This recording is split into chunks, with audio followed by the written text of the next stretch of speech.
नमस्कार, बहुत बहुत स्वागत है आपका। मैं हूं आपके साथ ऋतु ज्ञानवानी। आप देख रहे हैं न्यूज़ 18 का डिजिटल प्लेटफॉर्म। अमेरिका ईरान परमाणु बातचीत के बीच इजरायली प्रधानमंत्री नेतन्याहू ट्रंप से मिलने वॉशिंगटन जा रहे हैं। ईरान ने साफ कर दिया है कि वो यूरेनियम संवर्धन का अधिकार नहीं छोड़ेगा। मिसाइल मुद्दे पर चर्चा नहीं हुई, जिससे इजराइल बेचैन है। क्षेत्र में अमेरिकी सैन्य मौजूदगी भी लगातार बढ़ती नजर आ रही है। अमेरिका और ईरान के बीच ओमान में हुई हालिया बातचीत के बाद एक बात बिल्कुल साफ हो चुकी है कि ईरान किसी भी दबाव में झुकने वाला नहीं है। बातचीत जरूर हुई, माहौल को अच्छी शुरुआत कहा गया, लेकिन ईरान ने साफ लकीर खींच दी है। परमाणु मुद्दे के अलावा वो किसी और विषय पर बात करने को तैयार नहीं है। न मिसाइल कार्यक्रम, न क्षेत्रीय गुटों का समर्थन और न ही इजराइल की चिंता। इन सब पर ईरान का जवाब एक ही है कि ये बातचीत का मुद्दा नहीं है। यही कारण है कि इजराइल की चिंता बढ़ी हुई है और पीएम बेंजामिन नेतन्याहू अमेरिका यात्रा पर जा रहे हैं, जहां वो राष्ट्रपति ट्रंप से मिलेंगे। अमेरिका से बातचीत पर आखिर ईरान क्या बोला है, वो भी आप जान लीजिए। तो एक रिपोर्ट के मुताबिक ईरान के विदेश मंत्री अब्बास अराक्ची ने साफ कहा है कि न्यूक्लियर एनरिचमेंट ईरान का अविभाज्य अधिकार है और ये जारी रहेगा। उन्होंने ये भी चेतावनी दी कि अगर अमेरिका ने ईरानी जमीन पर हमला किया तो मिडिल ईस्ट में मौजूद अमेरिकी सैन्य ठिकाने निशाने पर होंगे। यानी बातचीत के साथ साथ धमकी भी साफ शब्दों में दे दी गई है। अरागची ने माना है कि ओमान में हुई बातचीत एक अच्छी शुरुआत है और हालात ऐसे बने कि अमेरिकी प्रतिनिधिमंडल के हाथ मिलाने का मौका भी मिला। लेकिन उन्होंने ये भी जोर दिया कि भरोसा बनने में अभी लंबा रास्ता तय करना है।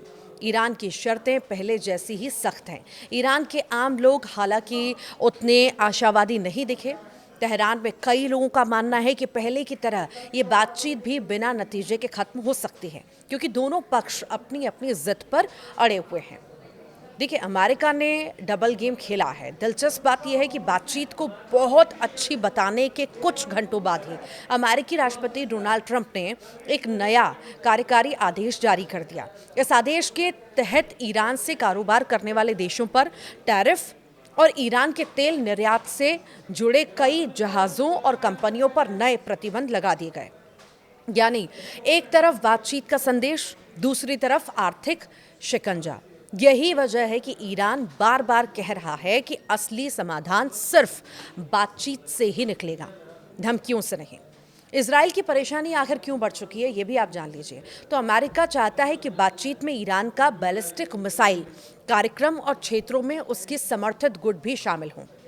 यही इजराइल की भी सबसे बड़ी मांग है, लेकिन ईरान इन दोनों मुद्दों को पूरी तरह बाहर रख रहा है और इसी वजह से अब इजराइल के प्रधानमंत्री बेंजामिन नेतन्याहू बेचैन नजर आ रहे हैं।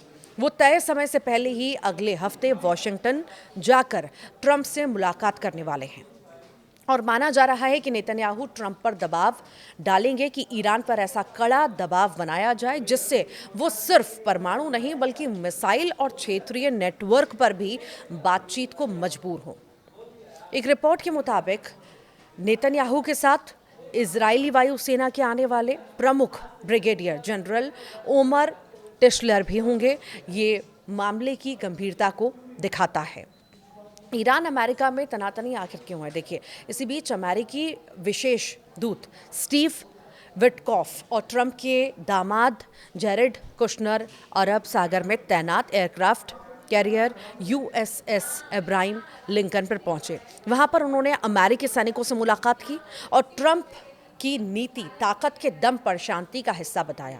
ट्रंप ने साफ कहा है कि वो बातचीत चाहते हैं, लेकिन जरूरत पड़ी तो सैन्य ताकत से पीछे नहीं हटेंगे।